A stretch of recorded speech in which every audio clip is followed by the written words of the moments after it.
Hey guys, it's Jack. I wanted to let you know that we're starting a new push for subscriptions here on Human Events Daily. So make sure that when you're listening to this podcast, you hit subscribe, you download it, and you share it with 5 of your friends. Make sure they're all going and downloading as well, because we need to get the signal out as much as possible. Look, we've done so much over the past couple of years since this show started, and we're only going to do so much more. Let's get it.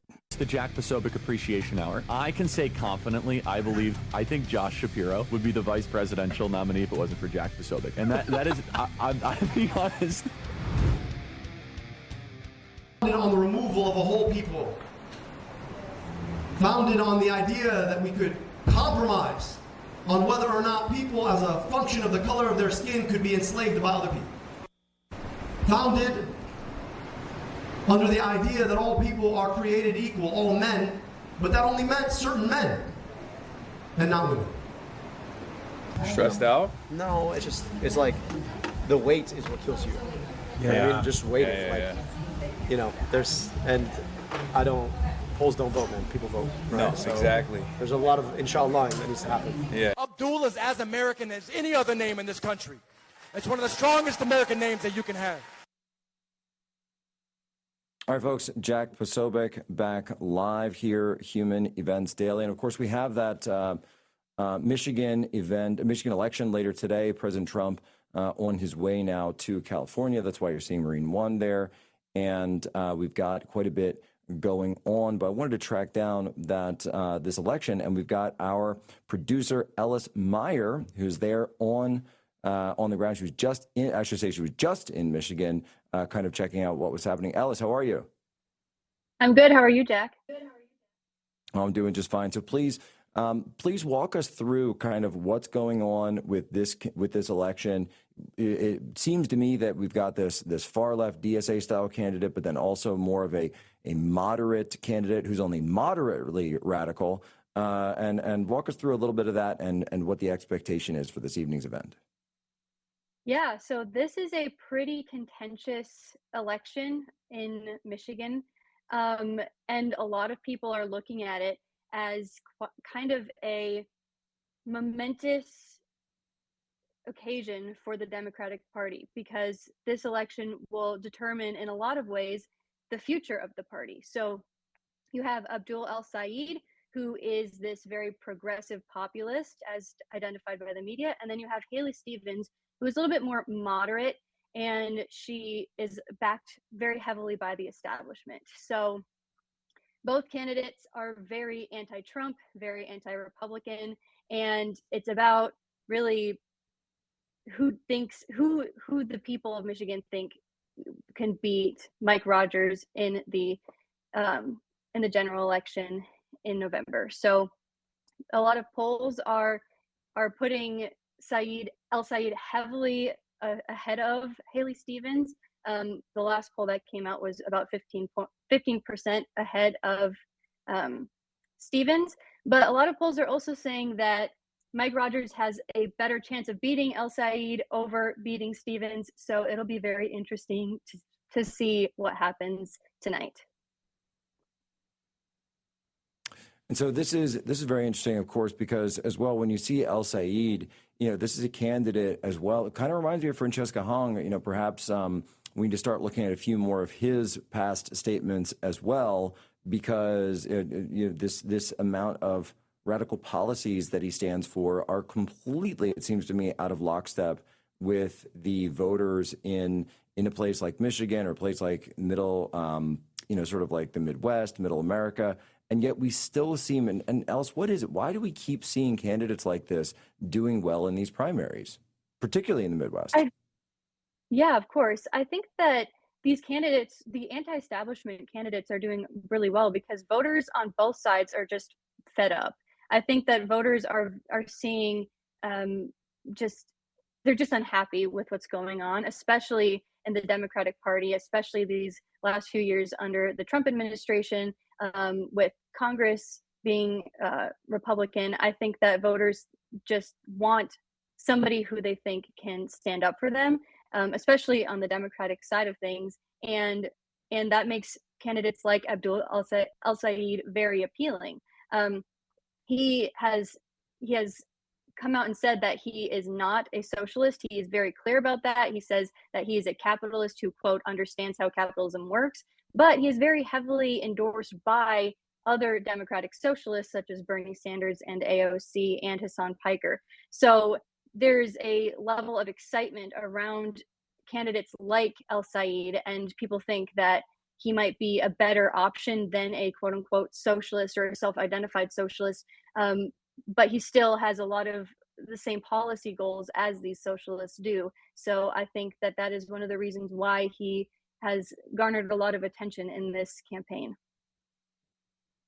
Well, he certainly has, and look, it's one of these guys who, and I saw, we were talking about John Fetterman recently, my senator, who is potentially looking at moving parties because of this, and he had a comment on in a donor meeting which leaked. This is Abdul Sayed, who said that. He said particularly that he thinks that the DSA should, or DSA-style candidates should primary John Fetterman. This is one of the reasons that Fetterman is looking at leaving the Democrat Party. And the phrase he used, and I'm just using this phrase because it's the phrase that he used to quote him, he said, "You put one ogre on a pike and then everyone else gets the message." And look, I'm going to say in this environment, even for a guy like John Fetterman, whose previous positions I certainly did not support. He was the one who actually ran as a progressive in 2022 when he was first elected, and I certainly opposed him then. That you can't use rhetoric like that in an environment where we've seen so many of these political assassinations and attempted assassinations of President Trump.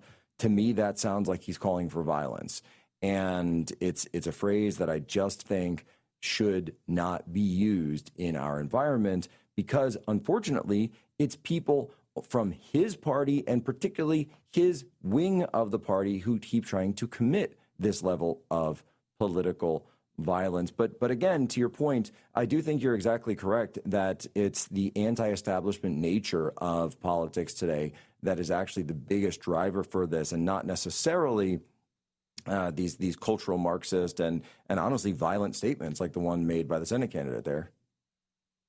Yeah, of course. I think that the anti-establishment movement is so incredibly powerful in a lot of these states, especially the swing states of the last election that went heavily for Donald Trump as well.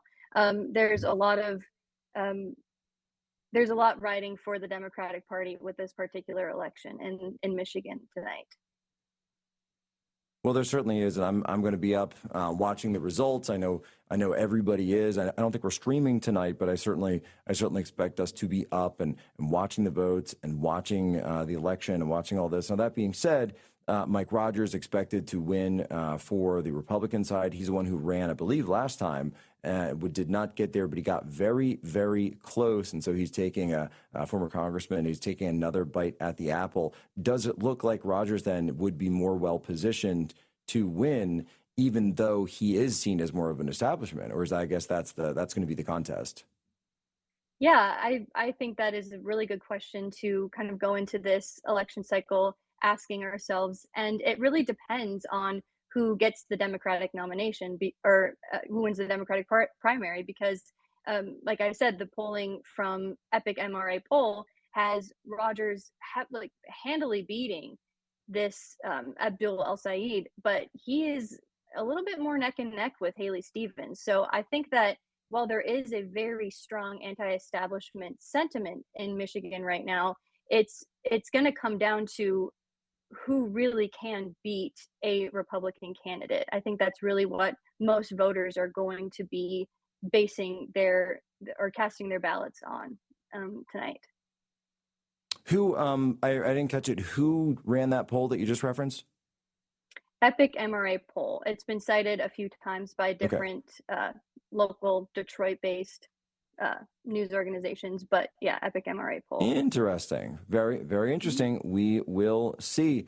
Alice Meyer, thank you so much. And of course, for all your work behind the scenes as a producer here at Human Events Daily. Thank you. Thank you, Jack. All right, folks, Jack Posobiec, that is it for us. President Trump now on his way to California. Big RNC dinner going on out there as the midterms are heating up. He, of course, heading out for fundraising. And so we will see the results later tonight. Ladies and gentlemen, as always, you have my permission to lay ashore.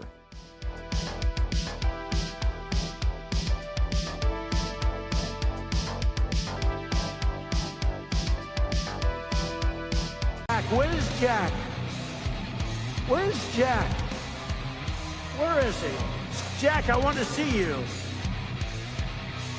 Great job, Jack. Thank you. What a job you do. You know, we have an incredible thing. We're always talking about the fake news and the bad, but we have guys, and these are the guys who should be getting Pulitzers. All right, folks, Jack Posobiec, we're back live here on Human Events Daily. We're on with Senator Jim Banks, the great state of Indiana. And Senator Banks, so of course we saw the Supreme Court's ruling on birthright citizenship, but you have said, look, you know, that's out there, but Kavanaugh had this great dissent that said, look, if Congress wants to take action on this question of birthright citizenship, it can. And that the ruling, as I understand it, didn't preclude Congress from taking action. You're doing exactly that. You've introduced the Citizenship Act of 2026. Walk us through it. Well, let me be clear. Kavanaugh was on the wrong side of what I think is the worst Supreme Court decision of my lifetime in striking down President Trump's executive order to ban birthright citizenship. But Kavanaugh did, as you said, in his opinion, he wrote a separate opinion, and he pointed this important piece out that what he believes would pass constitutional muster is for Congress to act, not instead of the president, for Congress to act and declare an invasion of illegals into our country, and then explicitly make the point that all 9 Supreme Court justices have agreed on, that the babies of invaders are not eligible for birthright citizenship. This is important. We don't have to pass a constitutional amendment. We can't overturn a Supreme Court decision.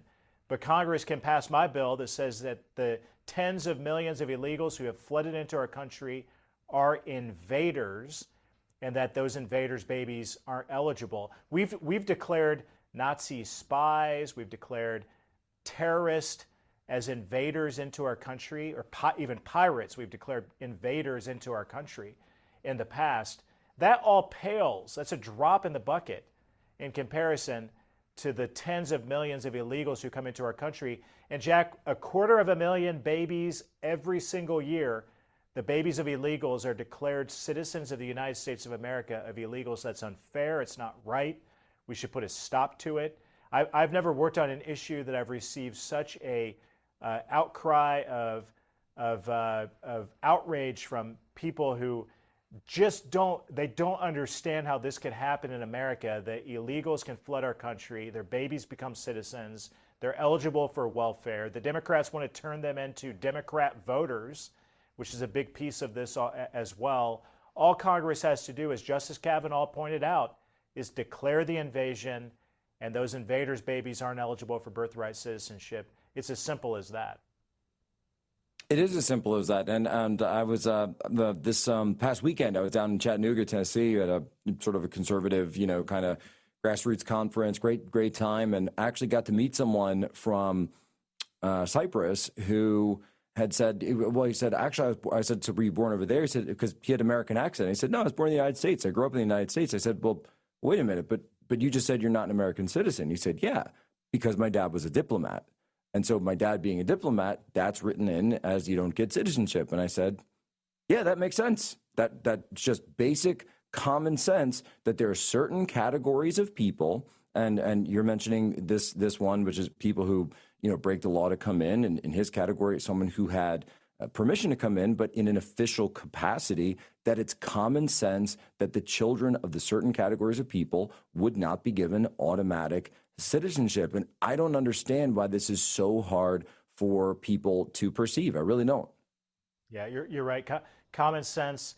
Americans, by and large, are outraged by this because it means something to be an American citizen. It is a gift to all of us who were born and grew up in this country to be American citizens, and that tens of millions of illegals can flood into our country, who by the way, you don't even, in many cases, don't even believe in America. They don't believe in what America stands for. And then their babies are automatically granted citizenship, eligible for welfare. They become voters. There's something deeply wrong with that. I think the Supreme Court really got the decision wrong, but we can take Justice Kavanaugh's advice here and write a bill that all 9, even the left-wing members of the Supreme Court have all publicly agreed that babies of invaders are not eligible for birthright citizenship. All we have to do is declare the invasion. And this is a case where Congress has to act. Congress has to do something. And we were talking in the last segment about the midterm election and whether it's the Save America Act to stop illegals from voting in our elections and require voter ID, or making it clear that the babies of illegals aren't eligible for birthright citizenship by passing my bill to stop it. These are big winners for us. This is good policy, but these bills are big winners for us at the ballot box to get our voters to turn out and vote on Election Day. And President Trump makes that case to Senate Republicans. He's frustrated with the Senate. He's frustrated with Republicans, and he makes this case to us all the time. And he's so right about it that the Trump voters aren't going to show up to vote for us if we're not passing the Trump agenda. We're not giving them a reason to show back up and vote. And I think he's right about that, which is why the Save America Act and My Citizenship Act and other bills like it are so important to pass and pass right now. I don't care about an August recess. I don't care about anything else other than doing what we were elected to do and passing this agenda to support President Trump and to save our country. And that if we do that, the voters, we're going to give the Trump base, the voters, a big reason to show up and vote for us and give us a majority again. That's exactly right. And we just saw these harrowing videos and images out of Spain and that southern enclave that they have. And when you talk about invasion, when you talk about invaders, that's exactly what that is. Everybody knows what that is. You don't need to explain it. You don't need 15,000 word, essays to understand what that is. Every normal person can look at that and know what that is. And the idea that the children of people who had done something like that would automatically be given citizenship is of course, it's of course something that flies in the face of everything that it means to be an American, everything that it means to have sovereignty or to have a border that meaningfully matters, because otherwise citizenship and borders are meaningless. They're just completely meaningless. Senator, while I do have you, I'd love if we could switch topics just for a quick second, because it's something that happened in the Senate just last week. One of your colleagues, and I know everyone saw this, of course. This, of course, is the Fauci hearing that took place last week. And your colleague, Senator Rand Paul, had some interesting comments, of course, for the good doctor. Guys, if you play SOT, I believe it's C2. The chairman has denied your assertion of privilege and directed you to answer, but you nonetheless refuse and stand on privilege despite the existence of the pardon. The committee will have to consider after this hearing what appropriate action should be taken against you for the failure to testify after being directed to do so. It's against the law to obstruct an investigation of Congress. There will be repercussions to your refusal to testify today. Senator Peters. Senator, I have to ask, where do you stand on this push to hold Fauci in contempt? It's way past time to do it. I'm disappointed that he hasn't been held in contempt yet, that he's never been held accountable. By the way, if Anthony Fauci was innocent, Joe Biden wouldn't have given him a pardon. And that's the key takeaway here, is they're trying to shield him from any responsibility for what he did to abuse his power and his position, whether it was profiting off of the vaccine or how he misguided the American people, abused the power that he exercised during the pandemic that brought so much devastation and harm to families and to this great country. So it was a slap in the face of every American. I don't care what your political beliefs are, to hear him in that hearing last week provide no answers. I mean, he thumbed his nose at the American people. He insulted the American people by not answering any question at all. And I hope Senator Rand Paul, the chairman of the Oversight Committee in the Senate, I hope he does hold him accountable, hold him in contempt of Congress, and hopefully the Department of Justice will do something about it. Now, if I understand correctly, that's a vote then that would be in the hearing and then also takes a full chamber vote. Is that correct? That's my understanding too. So this reminds me of what the Democrats did to Steve Bannon and others after the January 6 hearings, and how what they did to them. I mean, if I'm not saying that that's an equivalent, but what Dr. Fauci did by not answering those questions, why would if Congress held him in contempt and we voted on it, which I hope that we do, then why would he not be held accountable for that? So well, and of course the obvious difference being that Steve Bannon and Dr. Peter Navarro did not have blanket pardons in order to be able to testify. They did not have pardons, and so it was not contempt in their case because they did not have the pardon that Fauci does. That's what changes everything. The fact that he had that blanket pardon from Joe Biden, which we can so of course question who exactly it was that signed that pardon. Senator Banks, thank you once again. Tell everybody your site where people can go and follow to track your bill and everything you're up to. Find me at Senator Jim Banks on Facebook, at Senator Jim Banks on X as well. Appreciate your feedback. Thank you so much, Senator. God bless, and honored as always to have you on. Please come back soon. Right back with more Human Events Daily.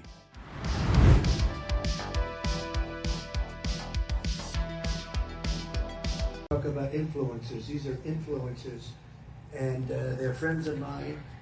Jack Posobiec. Where's Jack? Jack, who's done a great job. All right, folks, Jack Posobiec back live, Human Events Daily. Folks, Allegiance Gold supports this coverage, and we appreciate partners who help make reporting like this possible. It also reminds me that security means different things to different people. Whether it's the stories we're covering or the decisions we make for our own families, it's important to think about protecting what we've worked so hard to build. That's why I'm especially thankful for our friends at Allegiance Gold. We've been working together for the past 5 years, and relationships like that are not built overnight. They're built on trust, consistency, and showing up for each other. We appreciate their support, and we're proud to have them standing with us. If you'd like to learn more, visit protectwithposo.com. That's protectwithposo.com, or call 844-577-POSO to learn more. All right, very excited to announce and honored, as always, to have on the program Senator Jim Banks. Senator Banks, how are you? Hey, I'm good. Good to be with you again. You as well. So, of course, all eyes are on your neighbor there in Michigan today, where there's a contest going on Republican side, but the Democrat side is the one that people are really looking at to see who's going to be your next colleague in the Senate. And I've just got to ask, what are your thoughts on the Michigan Democrat primary that everyone's looking at today? Well, it's like a race to the bottom. I mean, El Sayed is the worst of the worst when it comes to socialist, communist, Democrat beliefs and ideologies. I mean, this guy supports open borders. He wants to see our entire country and our economic system turn into something that looks more like communist China than the United States of America. So, but this is what this is the poison or the cancer that's taken over the Democrat Party, is this socialist mentality. When I was in the House back in 2018, 2019, the squad consisted of 5 or 6 members of the House. Now the squad, the Progressive Caucus, makes up about half of the Democrat caucus in the House. And then you see the Democrats likely nominating El Sayed tonight in Michigan, and some of the candidates they've nominated around the country. You see, this is really what the Democrat Party believes in America. They hate America. They hate our founding ideals, and they want to remake or reinvent America into something that would destroy our country inside out. So I think that the Democrat primary and tonight is going to ensure that Mike Rogers wins the race on November 3rd in a state like Michigan, which is a lot like Indiana, working class families, a lot of manufacturing jobs, of course, the rich automobile industry that comes out of Michigan. There are a lot of good people in Michigan that don't want to turn their country into what El Sayed wants to turn America into. So hopefully, I'm as a Republican, I'm cheering for El Sayed because it's going to make it a lot easier for Mike Rogers to win in November. Well, I think that might be right, and of course, we're all sort of reeling at these comments from the Wisconsin candidate for Governor Francesca Hong, going not only is she going after her, these policy, our American system of capitalism, our system of business, our institutions. She's decided to go after American holidays like Christmas, Thanksgiving, and others. And I said, gosh, usually the communists wait and hide their radicalism until a little bit later. She's at least putting it right there in front for us. Yeah, again, you see candidates like this getting nominated by the Democrat Party in Midwestern states where I come from, Middle America, where working class, blue collar families, and in a state like Wisconsin, I mean, Indiana and Wisconsin go back and forth between the top manufacturing states in the country. And you think that Wisconsin would nominate a Democrat who wants to abolish Thanksgiving holidays? I mean, this is really wild. I served in the House with Tom Tiffany, who's the Republican nominee. He is going to make a great governor for Wisconsin, who's focused on working class families, on supporting President Trump's agenda to secure our borders and supporting law and order in Wisconsin.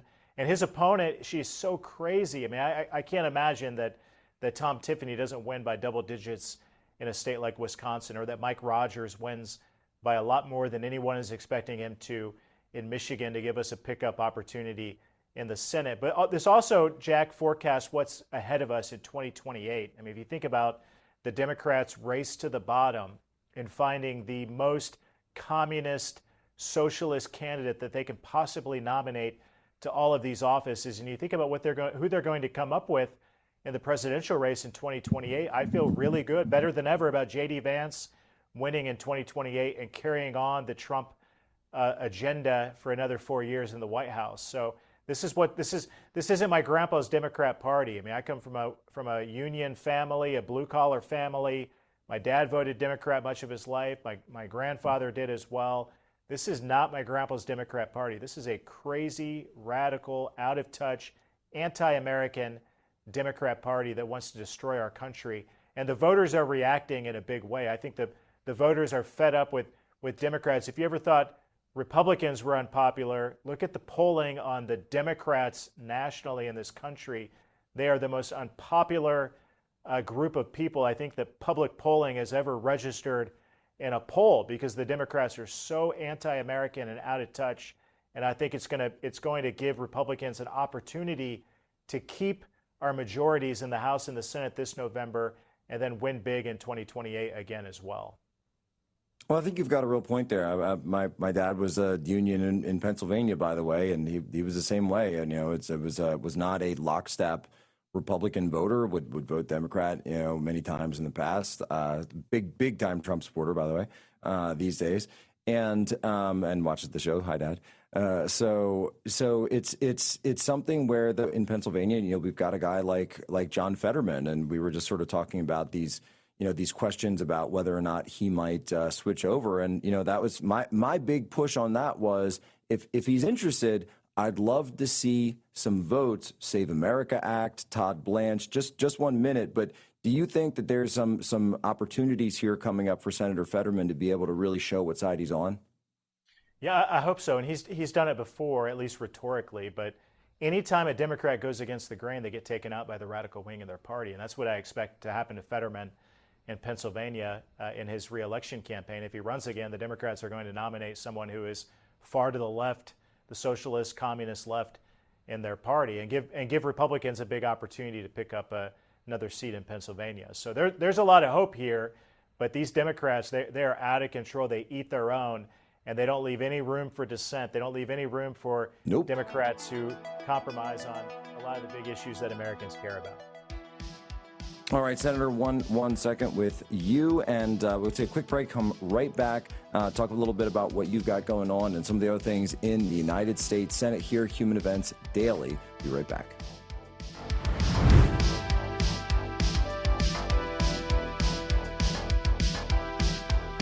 Stand in our way, and our golden age has just begun. This is Human Events with Jack Posobiec. Now it's time for everyone to understand what America First truly means. Welcome to the Second American Revolution. I wasn't always aware of the struggles of other communities of color, because for me, assimilation always kind of took over. And so I did marry. My proximity to whiteness continues, right? I'm my son is biracial. He's half white and half Korean, and I think navigating, what his identity is and how people perceive him is always at the back of my mind as well. Wow, folks, and we'll get into that in a second, because I want to remind everyone that America is turning 250, and we're not celebrating weakness. We're celebrating freedom, strength, and the greatest country in the world. Here's the crazy part. 250 years later, we're still drinking whatever the government decides to put in our water. Fluoride for your teeth, chlorine to keep things clean, and that's not a decision that I want someone else making for my family. That's why I use Cove Pure to purify my water. More than 200 million Americans are on fluoridated water, and the latest JAMA Pediatrics review found fluoride exposure was associated with lower IQ scores in children, though the evidence is strongest in high-exposure studies. And chlorine, when it reacts with organic material in water, it can create disinfection byproducts like THMs, which regulators monitor because some are considered possible or probable carcinogens. Some states are movers on this, but that takes time. Your family is drinking this water today.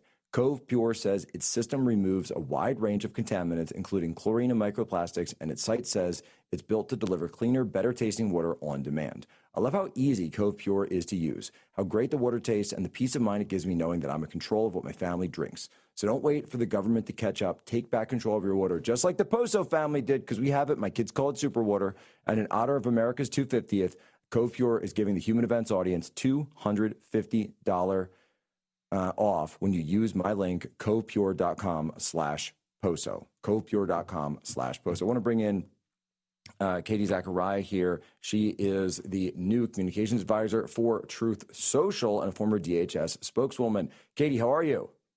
Excellent. Out here in California. How are you, Jack? I'm doing excellent as well, but I see what's happening. And look, you're someone who understands communism. You lived in communist China. And we see now the rise of the DSA. We're seeing it. Of course, we have the election later tonight. It's taking place all day today. The results will be out later tonight in Michigan, where it's widely expected that Abdullah El-Sayed is going to win, who is he's a full-on communist. Francesca Hong, a full-on communist there. We played that clip just now. She's talking about whiteness, and she has all of these problems with her son being half white, which is just... Can imagine your child hearing that, by the way, and not to just, not even get to the politics of it, just the sheer lack of humanity that seems to be exuding whenever she speaks. But what is it, Katie? Why is it that Republicans haven't, and so many conservatives don't seem to have a good answer for this? Well, actually, Jack, I would argue to the contrary. We have an answer.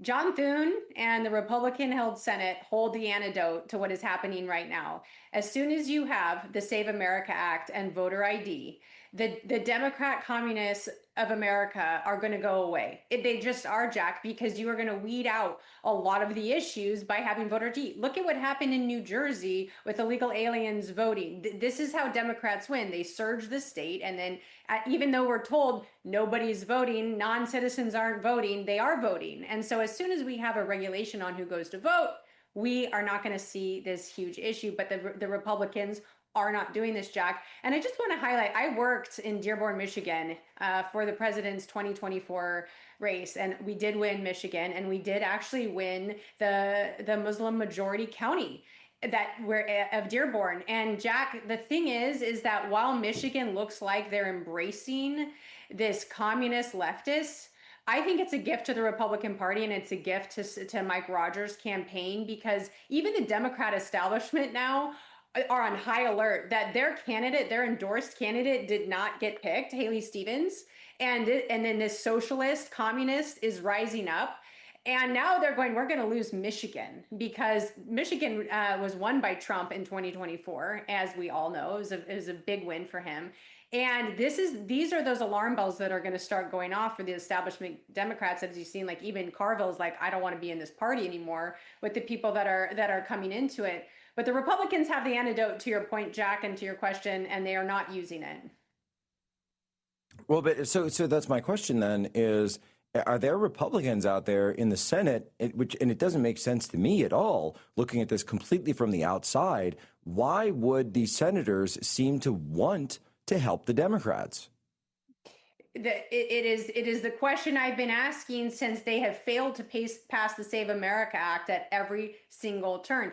And the truth is, Jack, is it's not even about Democrats, Republicans. At this point, this is a self-preservation for establishment Democrats and really in any Republican that want to have power, because they're going to start losing the power without the Save America Act. This should have passed on a bipartisan level, and Democrats should be running over to pass the Save America Act at this point, watching what is happening and unfolding, and particularly in Michigan today. Well, I think it's exactly right, and I certainly hope it's a wake-up call, and I know it is, like to my Senator John Fetterman, who's looking at the Democrats' stances on a variety of issues, not just communism, but also on the issue of Israel, that he is completely now out of lockstep with the base of his party. This will also be an issue for Josh Shapiro. Should he, and we all know that he wants to run for president, he's going to run into a buzzsaw of his own voters. And in a way, Katie, isn't this kind of the Democrats' own design, their own making? They call the self-proclaimed Big Tent. They're a Big Tent party, and they have invited in the virus, the fire, whatever analogy or euphemism or et cetera you want to use, Jack. They've invited this in, and I say cancer. I say cancer. That's just me. It is a cancer, but they're not treating their cancer. They're letting the cancer spread, and they're letting the cancer take over.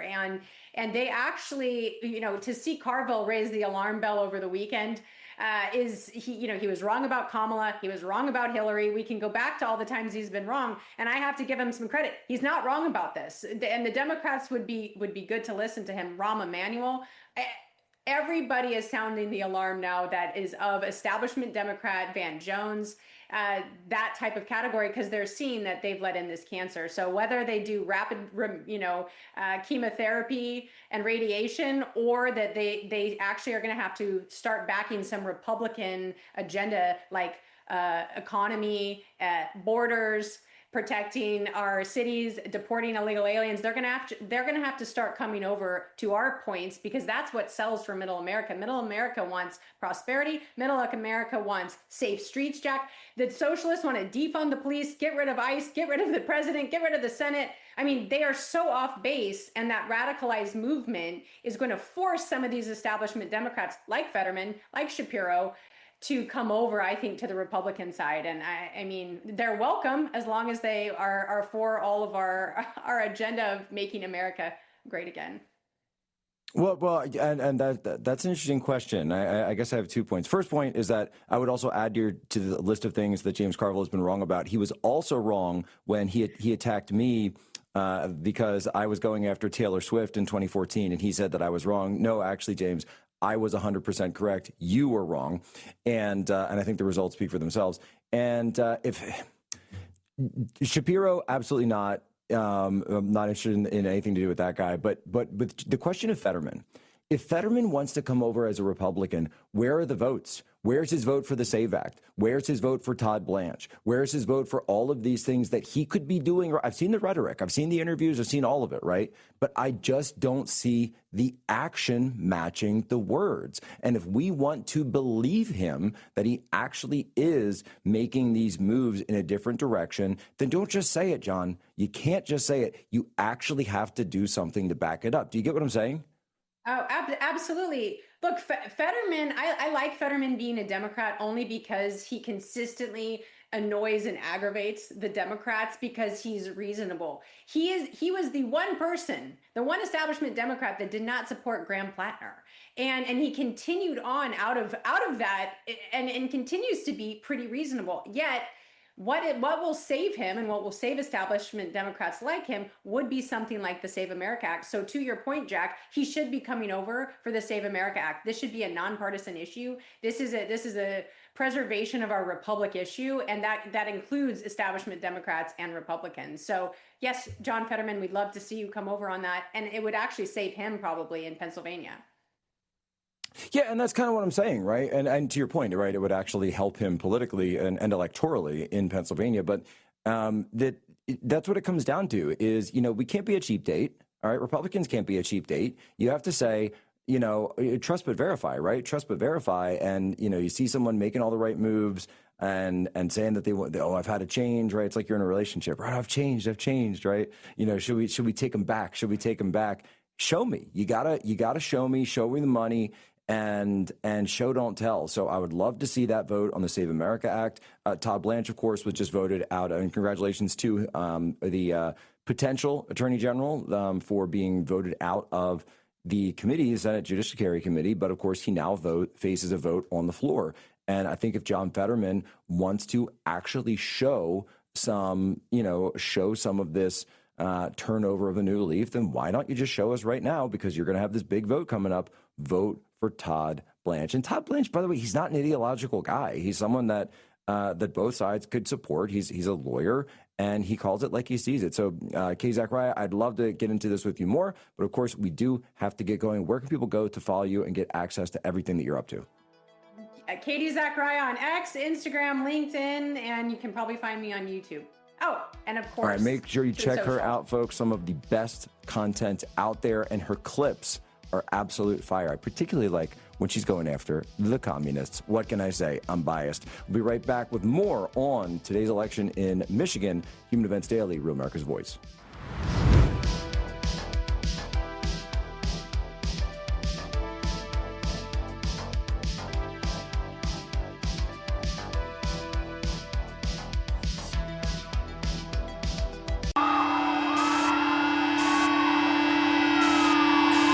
This is what happens when the fourth turning meets fifth generation warfare.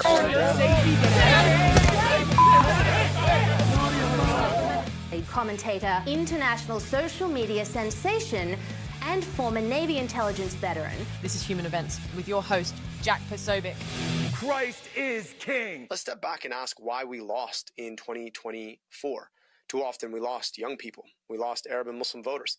I'm an Egyptian American. I'm a proud son of Africa, and I'm also proudly Arab and Muslim American. I think we have an opportunity to bring communities together to bring back the voters that too often we lost, to win the future for our state, take back our state from Donald Trump. Again, let's just read the quotes. The DSA platform says you work as much as you are able and no more than needed. If that was any closer to Karl Marx's dictum, from each according to his abilities to each according to his needs, they'd be sued for plagiarism. The Democrat Party on the ballot as voters across 5 states head to the polls in a new round of high-stakes primaries. Months of campaigning come down to today, with the party's far-left wing taking on the establishment in races that could determine who controls the party and how far left it's going to go. I wasn't always aware of the struggles of other communities of color, because for me, assimilation always kind of took over. And so I did marry. My proximity to whiteness continues, right? My son is biracial. He's half white and half Korean. And I think navigating, what his identity is and how people perceive him is always at the back of my mind as well. You talked about your past positions that he keeps highlighting and, obviously likely would continue to do so before November should you win. One thing that they brought up as well was a post from you in 2021 where you said Americans should cancel Thanksgiving, should have done this in 1621. The post has been deleted. Republicans have been highlighting it. Do you still believe that Thanksgiving should be canceled? I'm a chef, and one of the first meals that I made that was for the community when I was 16 was a Thanksgiving meal. I always think my hospitality background in owning a restaurant for 7-8 years, that bringing folks around the table to share conversation and build community is always a good thing. But Thanksgiving is also a time that's incredibly painful for many people in our communities. And so I think I wanted to make sure that people understood that there are multiple views, but views can evolve. Well, ladies and gentlemen, welcome aboard today's edition of Human Events Daily. We're here live, Real America's Voice. Today is August 4th, 2026, Anno Domini. And folks, my goodness, Francesca Hong up there running for the DSA in Wisconsin, and people are saying, "Oh my gosh, this is such a strange candidate," and and she certainly is, by the way. But also, I want to explain to people that if you understand cultural Marxism, if you understand the underpinnings of her ideology, then nothing she is doing is out of the ordinary at all. And I would urge everyone to just read the book. Just read the book. It's been out for 2 years. What are you waiting for? Just read the book. Just pick it off the shelf and go read the book. Why do Marxists hate our culture and hate our holidays, you ask? Because they want to subvert our history and subvert our culture. It's so obvious. And we've told you this over and over and over. And I'm like, how many times do I have to say this? Of course they will attack your culture. Of course they will attack your holidays. They will make you hate your history. They will make you hate your holidays. They will make you hate everything that makes you a people, an American people, right? This is why when people are like, "Oh, Jack, why are you attacking capitalism?" I said, because we need national populism, because we need to understand that we are a nation first, because these people will come in and start subverting everything. And they'll say, oh, Europeans were the original super spreaders of colonialism, and it was white people that were killing indigenous folks and women, right? That's the DSA, right? They hate white people. It's not complicated. They just hate white people over and over. And so what are they going to do? They're going to take a holiday and declare it a white holiday like Thanksgiving or, oh, God forbid, white Christmas. You see, that's what they're going to do next. And she's also against Christmas. White Valentine's Day, white Columbus Day, of course, is the first one they already have gone after to try to turn it into Indigenous Peoples Day, even though, by the way, long story short, they were from Siberia. So actually, if you want to be indigenous, you would have to go to Siberia to be able to be indigenous, Siberian Americans. Again, it's not about misunderstanding history. You have to understand the deeper underpinnings of what the cultural Marxist is doing. The cultural Marxist knows that if they can make you hate your own country, if they can make you hate your own culture, if they can make you hate your own institutions, then they will allow you to give them total power. Then you won't fight when they take over your government. You won't fight when they take over your businesses and your institutions and all of your systems. And you won't fight when eventually they get total power and it becomes too late. That is why, in the words of another great Wisconsin politician, a Wisconsin elected official, a Wisconsin national hero, a guy by the name of Tail Gunner Joe, Senator Joseph McCarthy, Republican out of Wisconsin, who said, if there is only one communist on the campus of one university, that is one communist too many. If there was only one communist at the American Advisors at Yalta, that is one communist too many. And if there is only one communist, just one communist in the State Department, then that is still one communist too many. Because this is what they do every single time. We'll be right back.